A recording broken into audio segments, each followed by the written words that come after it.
আজ সন্ধেবেলা বড়টাকে Horlicks biscuit খাওয়াতে খাওয়াতে দুটো আনবক্সিং ভিডিও করলাম।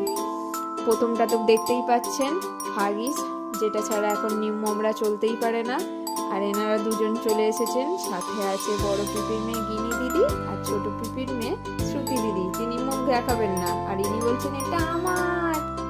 বড় দিদি পার্সেলটা কাটতে বসে গেছে আর বড় ম্যাডাম খুলবেন। একে একে সব বের করছে, স্প্যাচুলা আর ব্রাশও আছে সাথে। উনি রান্না করবেন বলছেন। আর আছে স্ম্যাশার, এটা দিয়ে ওদের সবজি ভাত স্ম্যাশ করতে কাজে লাগবে। আর আমি এই 4টে কম্বো পেয়েছি মাত্র 126 টাকায় ফ্লিপকার্টে। কি নিয়েছেন? স্প্যাচুলা আর হুইস্কারটা নিয়ে নিয়েছেন, আর ইনি ব্রাশ আর স্ম্যাশারটা নিয়ে নিয়েছে। ঘন্টা বাজে এই যে দিদি হাতে নিয়ে বলে ও ছাড়ে। স্প্যাচুলাটা বারবার মুখে দিচ্ছিল বলে তার দিদি হাত থেকে নিয়ে নিয়েছিল। কি রেগে গিয়েছিল বাবা, শান্ত মানুষও অশান্ত হয়ে গেছিল।